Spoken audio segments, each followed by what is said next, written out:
Welcome back.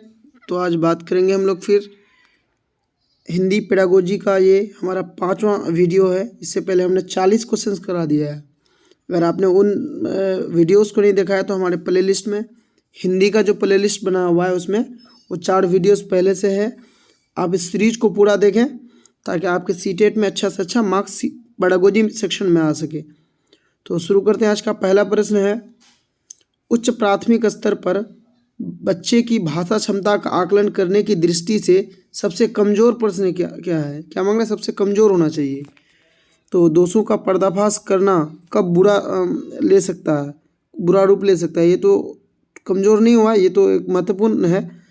आपके सपनों का भारत कैसा होना चाहिए? बच्चा इसमें सोच सकेगा तो ये भी पॉजिटिव है।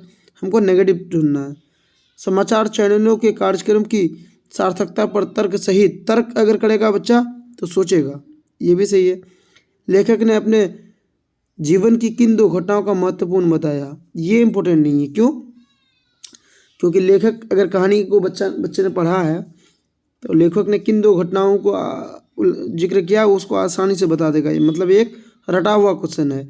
मान लेते हैं 1940, तो बच्चा रट लिया है 1940, 1965 में कोई घटना हुआ था, तो ये रटा हुआ हो सकता है। तो ये ऑप्शन नहीं होगा, ऑप्शन 4, क्योंकि यह नेगेटिव मांग रहा है, सबसे कमज़ोर मांग रहा है। चलेंगे नेक्स्ट क्वेश्चन में। हिंदी भाषा शिक्षक के रूप में सर्वाधिक महत्वपूर्ण, देखिए आप अगर एक हिंदी भाषा के टीचर हैं तो सबसे इम्पोर्टेंट आपके लिए क्या होनी चाहिए? एज अ टीचर भाषा की परिभाषाओं को याद तो होना ज़रूरी है नहीं।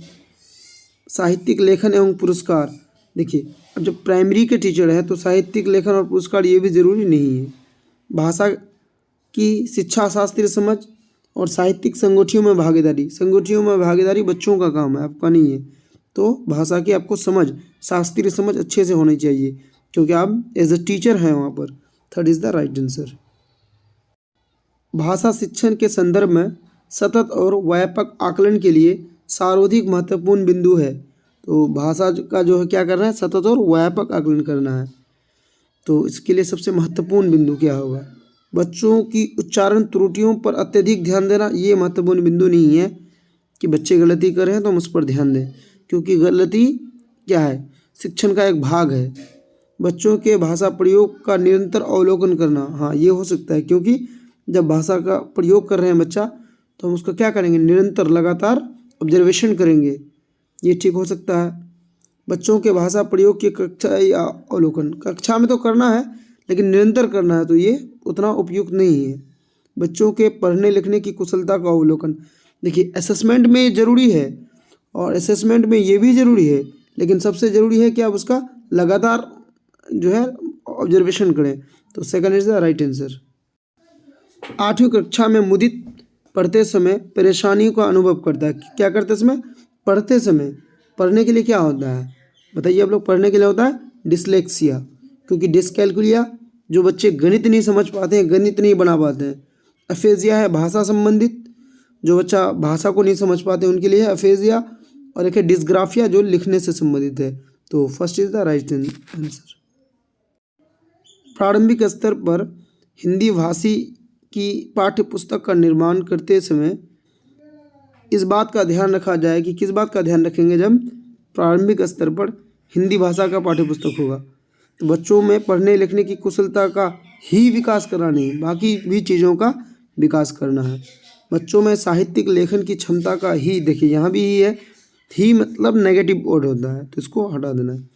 कुछ पूर्व निर्धारित संदेशों को पहुंचाने का उद्देश्य रखता हो, नहीं, सिर्फ ये हमारा उद्देश्य नहीं हो कि जो पूर्व से निर्धारित किए हुए हैं हम उसी चीज़ को जाके क्लास में पढ़ाएंगे। हाँ, बच्चों के अनुकूल आपको कुछ और भी पढ़ाना हो सकता है।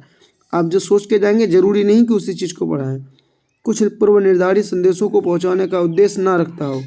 ऐसे देखिए ऑप्शन 4 भी उतना सही नहीं है, लेकिन इन तीनों में सबसे सही यही है कि आप जो सोच के गए हैं उसी को ज़रूरी नहीं है। हो सकता है कि बच्चे उसको ना पढ़े तो आपको अलग चीज़ पढ़ाना पड़ सकता है। तो 4 इज़ द राइट आंसर।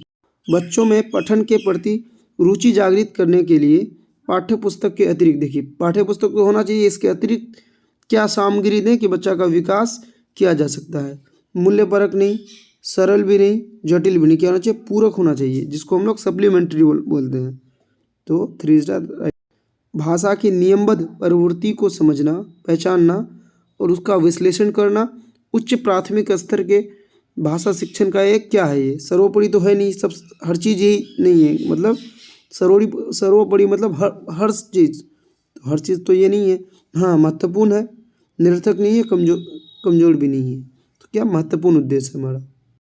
उच्च प्राथमिक स्तर पर हिंदी भाषा की पाठ्य पुस्तकों में अन्य विषयों के पाठों को स्थान देने का क्या एक उद्देश्य हो सकता है। जब हिंदी की कोई किताब है हिंदी लैंग्वेज का, उसमें अन्य विषय को भी शामिल कर दिया गया है, इसका क्या उद्देश्य हो सकता है। हिंदी की पाठ्य पुस्तक को समावेशी बनाना, बिल्कुल ये उद्देश्य हो सकता है।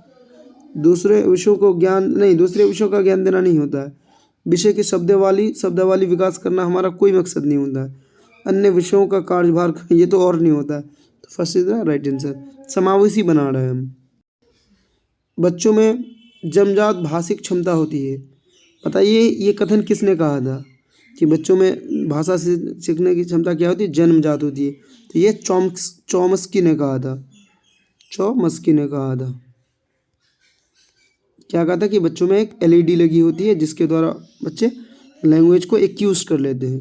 तो कह रहा कि बच्चों में जन्मजात भाषिक क्षमता होती है। इसका शिक्षण शास्त्रीय पक्ष ये है कि पर्याप्त अवसर मिलने पर बच्चा क्या करेगा, सुनना बोलना जल्दी सीखेगा, या परिचित भाषा जल्दी सीखेगा, या नई भाषा आसानी से सीखेगा, पढ़ना लिखना जल्दी सीखेगा। नहीं, बच्चे माहौल में रह के पढ़ना लिखना तो सीखेगा ही, लेकिन सिर्फ यही नहीं, एलईडी ऐसा नहीं कर रहा था, ना ही सुनना बोलना। और परिचित बच्चे का कोई भाषा परिचित नहीं होता। जब बच्चा जन्मजात ही होगा, भाषा परिचित नहीं होता, उसके लिए क्या होता है, नई भाषा आसानी से सीखेगा। जब वो जितना ज़्यादा समाज में रहेगा, बड़ों के साथ रहेगा, तो नई भाषा को आसानी से सीखेगा। चलेंगे नेक्स्ट क्वेश्चन में।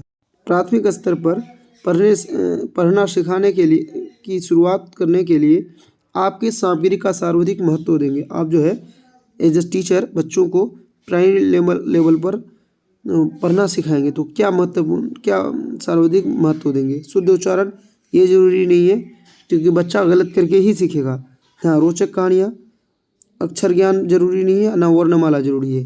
कहानियाँ इसलिए रोचक जरूरी है कि बच्चे अगर उसमें इंटरेस्टिंग लेंगे तो खुद वो पढ़ना चाहेंगे, कहानी को सुनना चाहेंगे, क्या अर्थ समझना चाहेंगे। तो अर्थ हमारा सबसे महत्वपूर्ण होता है प्राइमरी लेवल पर।